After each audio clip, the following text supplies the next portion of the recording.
He has pushed for this war in Ukraine. He insisted Ukraine should join NATO, and he's insisted on all of these ridiculous sanctions on Russia as well. And they've all kind of hit Boris back into in his face, and also accelerated UK's demise as well. So this guy single-handedly has destroyed UK with all of his policies since he arrived, and I just don't know what else to say about him. This guy is an absolute buffoon, and even his own MPs don't have any confidence on him, and I'm pretty sure he's gonna leave very, very soon, and good riddance, I would say. So number 2 is Tsai Ing-wen. Tsai Ing-wen is the current leader of Taiwan, and I've put her in there because what she's doing is absolutely dangerous. Dangerous for the people that are living in Taiwan, and dangerous for the world as well. She is pushing for independence. She is very much a puppet of the United States. She is there to antagonize China, even though China and Taiwan are huge trade partners. So she is doing everything she can to kick out Chinese companies, to stop supplying chips to Chinese companies as well. She implements the same sanctions that the US wants her to implement. So she's there to basically do the US's bidding, to antagonize China, and she's there as a puppet, very similar to Zelensky. She's there to destabilize the region, and whatever she's doing is very dangerous, and she could push China into a war over the Taiwanese Strait. So this is why she's in there. I think whatever she's doing is pushing for independence and forgetting about the one China policy, and being such a puppet for the United States is a very dangerous policy, and this is why she's in there, and I just hope she doesn't push the region into a war. Number 3, Zelensky. So what can I say about Zelensky? This guy is single-handedly destroying Ukraine. He is killing off all the people. He is destroying the economy. He's destroying the infrastructure. He is pushing out Ukrainian refugees to leave the country. And for what? And to be against Russia. This guy came to power as part of a coup. And this coup was basically anti-Russian. And all he had to do was make peace with Russia and make peace with the West. All he had to do was stay neutral, not join NATO.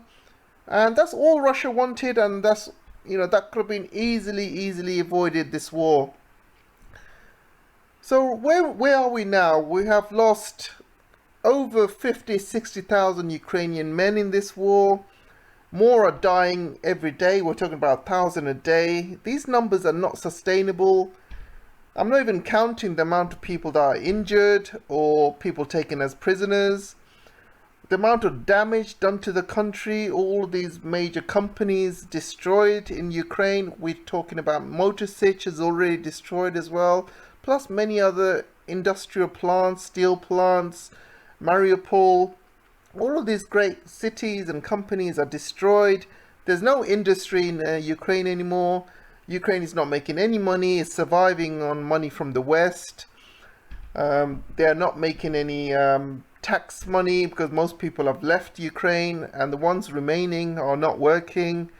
So they're not making any money. So they're just surviving on Western money at the moment. It's not going to be long before the country collapses. And it's a shame. Ukraine had a lot of potential. It was a really large, second largest country in Europe after Russia, obviously. And it had a huge agricultural industry, it had a huge steel industry. There were some great industries Ukraine was having. It had so much potential. It could have easily avoided this war. All they had to do was stay neutral, stay friendly to Russia, stay friendly to Europe. And they could have, sat there in the middle and be the best of both worlds. Why not? Why did they have to antagonize Russia? Why did they have to attack the people of Donbass? kill about 14,000 people in the last 8 years? Why didn't they implement the Minsk Accords? Why did they have to insist on joining NATO? All of this stuff could have avoided this war. And he's still not surrendering. He's still doubling down with everything. He's still sending poor Ukrainians to the front line, to their deaths. He still thinks that he can win. The Western leaders still think he can win.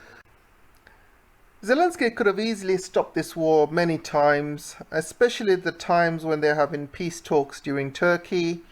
He was ready to give up Donbass and Crimea during those talks. Then you have Boris Johnson flying from Britain on a private jet, egging him on, telling him not to. He's going to provide him weapons and help.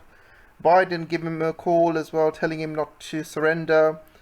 And he listened to these Western leaders, and he basically cancelled the peace talks.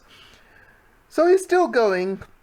He's still pushing for war. He still thinks he can win, and he's destroying Ukraine in the process. And I just don't know what else I can say about him. This guy is a horrible human being. He is sacrificing lives for his own gain. He already has properties in Florida, in London. The Pandora Papers have said that he has got billions in the bank waiting for him if Ukraine fails. So he will leave Ukraine when it suits him. He will live in a life of luxury in Britain or in the United States. Unfortunately, I can't say the same for everyone living in Ukraine. The Ukraine that I know of will be completely destroyed. And it's a shame. It's all down to his doing and his team. His team of producers, directors, writers, script writers. You know, this is not a government. This is a Hollywood movie.